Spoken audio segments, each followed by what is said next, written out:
In the last class we discussed about diesel cycle, and diesel cycle is what type of cycle? কি বুলি কবা in short? Diesel cycle is what cycle?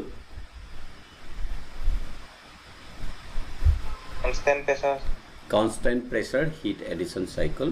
And diesel cycle generally কেনেকুৱা compression ratio use কৰে?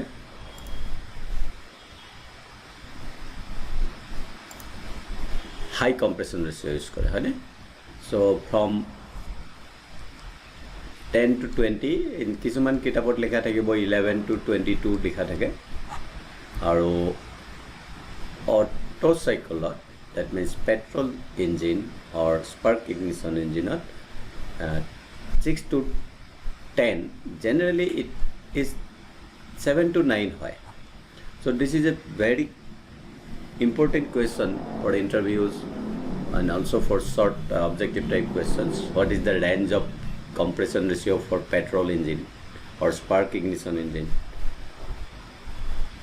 So 7 to 9, 6 to 10 সবেই হ'ব option থাকিলে তো তাতে থাকিবই এটা অপশন এটো তোমালোকে গমে পাব so compression ignition engine or diesel cycle engines are high compression engine so that is why the name compression ignition engine so for igniting the fuel the heat of compression which is very high is sufficient enough.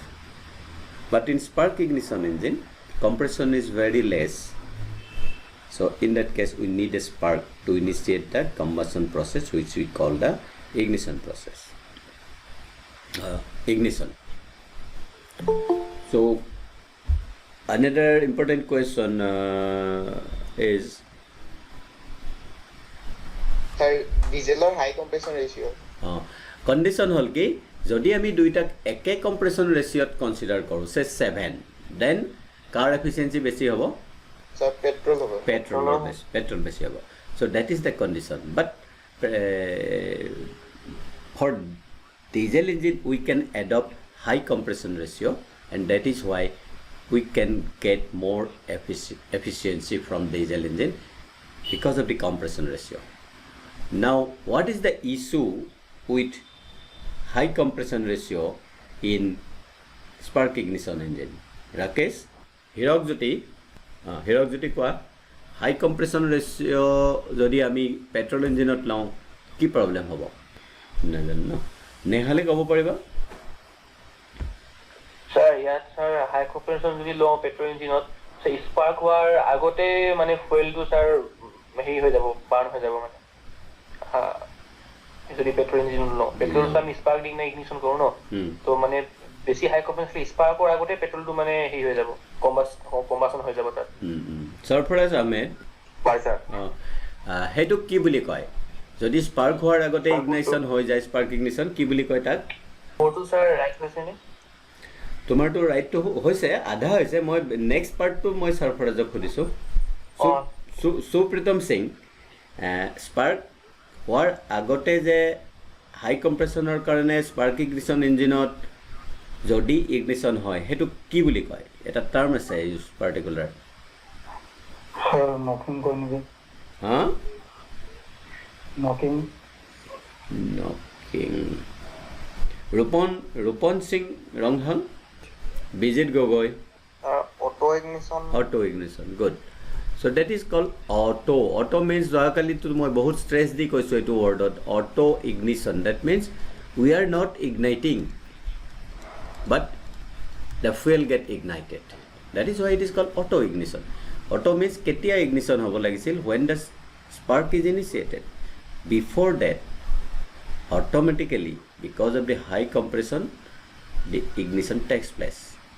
High compression hole ki hoy pressure temperature badhe besi temperature auto ignition hoy and that auto ignition lead to knocking that is called knocking sound and that is not desirable in IC engine particular because it may damage the engine eta force upor phale ase aru eta force tolor pine jodi hoy duita force it will cause knocking it will cause vibration and that will damage the engine to nasto hoy jabe so that actually joakalir class or last পাৰ্টটো মই আকৌ discuss কৰিলোঁ চ' এতিয়ালৈকে আমি কি কি discuss কৰিলোঁ auto cycle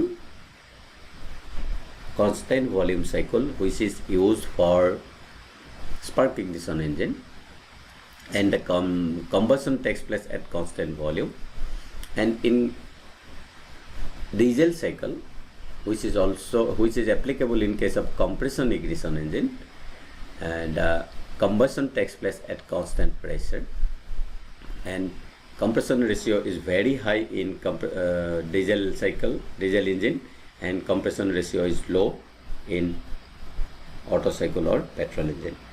But there is another cycle in which there may be both type of heat addition. That means heat addition may be by using constant volume to heat addition hobo plus constant pressure to heat addition hobo. So both দুইটাক যদি আমি use কৰো then that is called dual. So there is another cycle that is called the dual cycle, air standard cycle আৰু এটা আছে that is called dual cycle. But তাৰ আগতে আমি just তোমালোকে চোৱা what is the difference between auto cycle and diesel cycle. Auto cycle to unveil কোনে উলিয়াইছিলে Nicholas Otto in 1876. Next after about 20 years Dr. Rudolf Diesel unveiled the diesel cycle, that means constant pressure heat addition cycle, in 1897. Another difference is petrol engine works on principle of Otto cycle. Otto cycle principle of what is Otto cycle principle? Heat addition at constant volume V equal to C. And diesel engine works on principle of diesel cycle. What is that principle? Heat addition takes place at constant pressure P equal to overall efficiency is less than the diesel cycle. Overall efficiency car com petrol engine and overall efficiency car higher than auto cycle car diesel cycle. Adiabatic expansion takes place from TDC to BDC during backward stroke of the piston. This is TDC, to TDC. So expansion stroke from 3 to 4 means from TDC to BDC. But right side of diagram তুমি দেখো সোয়া diesel cycle এইটো হল TDC. So TDC ৰ পৰা এইখিনিলৈকে কি হৈছে heat addition হৈছে. গতিকে the expansion is not from TDC, from V3. এই V3 ৰ পৰা হে expansion হৈছে from 3 to 4. Expansion takes place from TDC to BDC during backward stroke. That means from TDC to BDC. Full TDC para BDC loke ahe from this point to this point. But in diesel cycle, this is TDC and this is BDC. The expansion stroke is not from TDC but from this volume V3. A2 para A2 loke he expansion hoy. Gotike expansion or jitu length stroke that is less in compression ignition engine. Next, another important in compression ratio for petrol engine auto cycle is from 7.1 to 10.1. 7:1 to 10:1. Whereas in diesel cycle this ratio is from 11:1 to 22.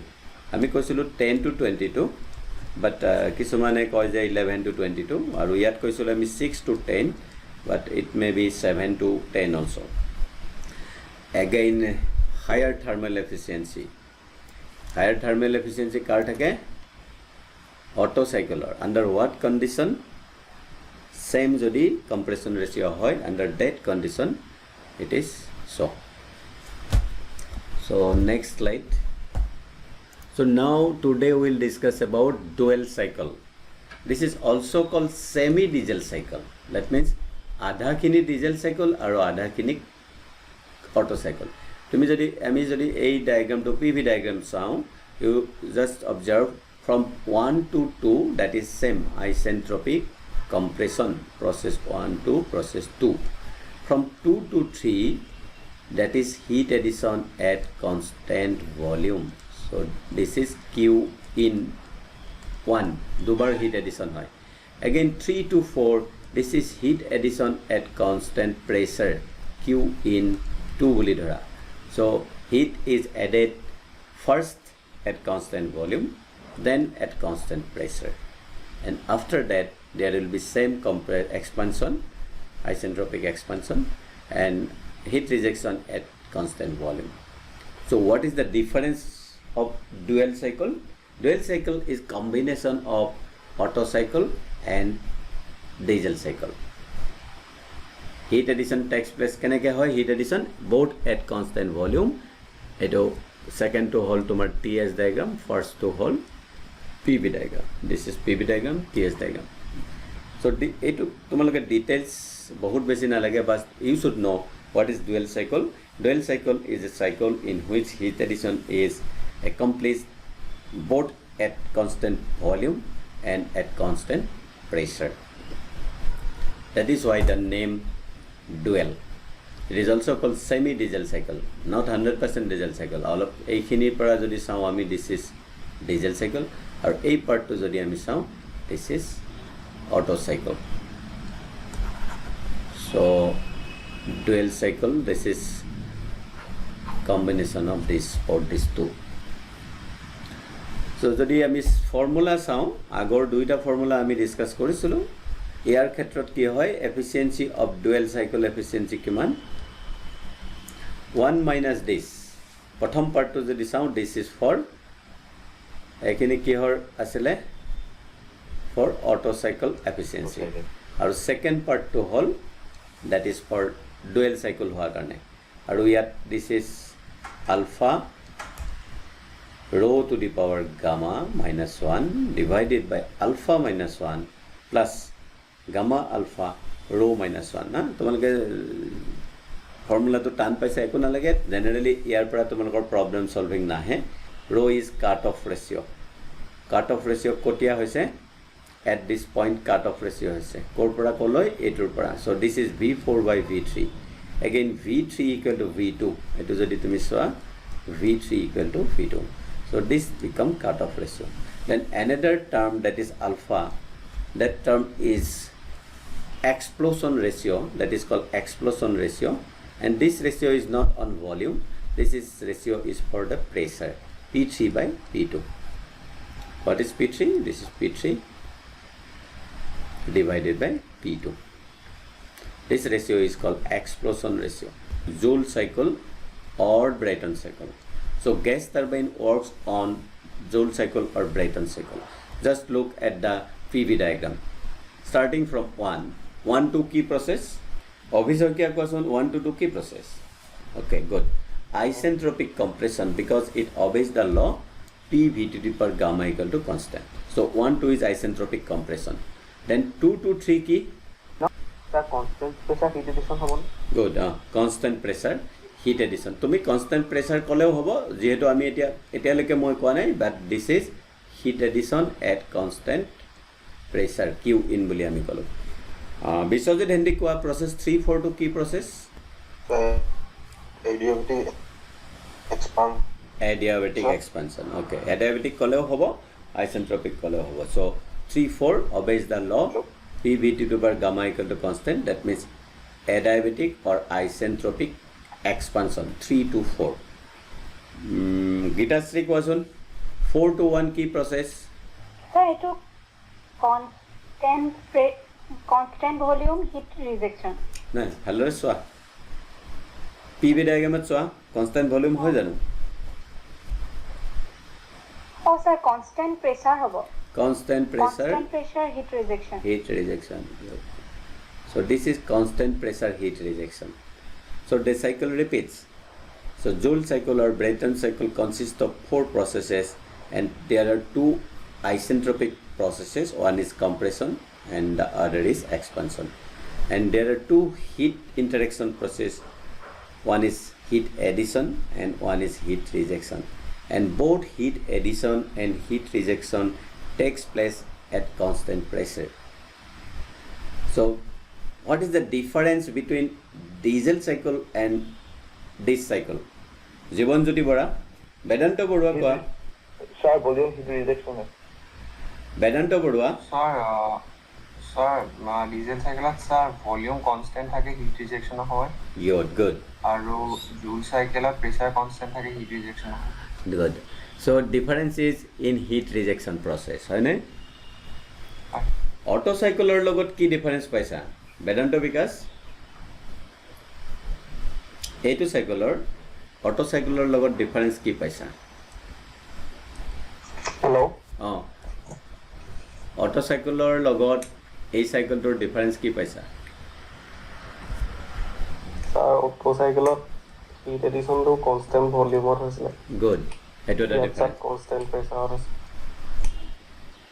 এইটোত constant pressure আৰু কিবা আছে difference sir এডিশ্যনটো অঁ constant volume অঁ ঠিক আছে তোমাৰ নেটৱৰ্কটো অলপ বেয়া বোধ হয় চেম থিং অটো চাইকেলৰ ডিফাৰেন্সটো কি হিট এডিশ্যন আৰু হিট ৰিজেকশ্যনটো অটো চাইকেলত both takes place at constant volume but in Joule cycle both heat addition and heat rejection takes place at constant pressure. So that is the difference from 1 to 2 S equal to C, that means eto jodi ami anu S1 equal to S2, 2 to 3 P equal to C, constant pressure of heat addition hoise, 3 to 4 this is actually work output hoy, S equal to C, therefore S3 equal to S4, that means entropy constant thake, isoentropy or isentropic process, and 4 1 is constant pressure heat rejection process. Q23, what is Q23? That is heat addition, or you can also say Q in. What is the formula for this heat interaction in a constant pressure process? M, mass of the air, Cp. What is Cp? Surface? Hello' sir কওক Cp to কি বস্তু কোৱাচোন এই ফৰ্মুলাটোত sir কোনটো Cp তুমি screen শ্বেয়াৰটো দেখি Cp sir দেখিছোঁ sir এইটো কি বস্তু ছাৰ CP2 ছাৰ আমাৰ ভিতৰত ছাৰ কিবা এটা আছিলে এইটো sir specific heated constant pressure specific heat at constant constant pressure হ'ব ঠিকে আছে at constant pressure যদি কিয় আমি Cp লিখিছোঁ because this process is constant pressure process যদি constant volume process হ'লে আমি Cv লিখিলোঁ হয় but this is a constant pressure process, that is why we are writing Cp, specific heat at constant pressure, multiplied by temperature difference. ক'ৰ পৰা ক'লৈ হৈছে from T2 to T3 লৈ temperature difference হৈছে এইটো ভুল হৈছে লিখা এইটো হ'ল T3 এইটো হ'ল T4, so T2 ৰ পৰা T2 temperature change হৈছে ছাৰটো heat addition heat addition. Good. So this is Q in, that means heat addition. Next আৰু এটা আমি পাম heat rejection process এটা আছে heat rejection process টো হ'ল 4-1 তাকে হেতুকে আমি Q41 কৈছো আমি তাকে এনেকেও ক'ব পাৰো Q out or Q rejection. So আমি যদি heat in আৰু heat out গম পাওঁ then we can find out efficiency. What is efficiency of Joule cycle? Work network divided by heat supplied, QS. এটোক আমি QS বুলি কৈছো heat, sorry এটো Q ইনটুক জানিবা QS বুলিও ক'ব পাৰো heat supplied. So heat supplied equal to কিমান QS minus QR, heat supplied minus Q heat rejected divided by QS. So এটোক যদি আমি simplify কৰো we will get a formula, simple formula. এটো আমি আকৌ গ্যাস টারবাইনত আমাক আকৌ এই ফর্মুলাটো লাগিব. Ultimately efficiency is 1 minus 1 by Rp to the power gamma minus 1 by gamma.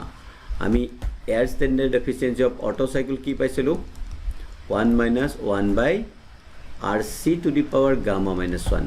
So difference to common আছে. Rc is what? Compression ratio. But this Rp is not Rc. This is Rp. This is called pressure ratio. This is called pressure ratio. Kiman pressure ratio? P3 divided by P4, or also we can say P2 divided by P1. That pressure ratio is RP. So we will use this formula for solving the problems on Brayton cycle in gas turbine. So with this I conclude we have completed all air standard cycles, Otto cycle, diesel cycle, কি আমি discuss কৰিলো, Otto cycle, diesel cycle, dual cycle and Joule cycle, or we can say or Brayton cycle.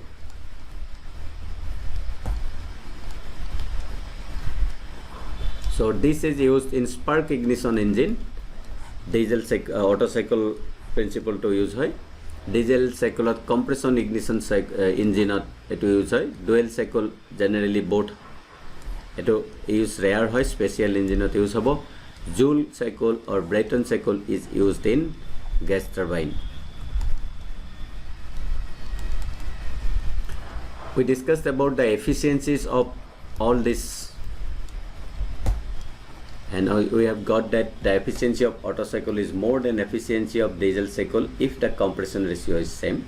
But the thing is that in diesel cycle we use high compression ratio RC, and under high compression ratio we can get higher efficiency than the Otto cycle or spark ignition engine. Okay, any question from your side?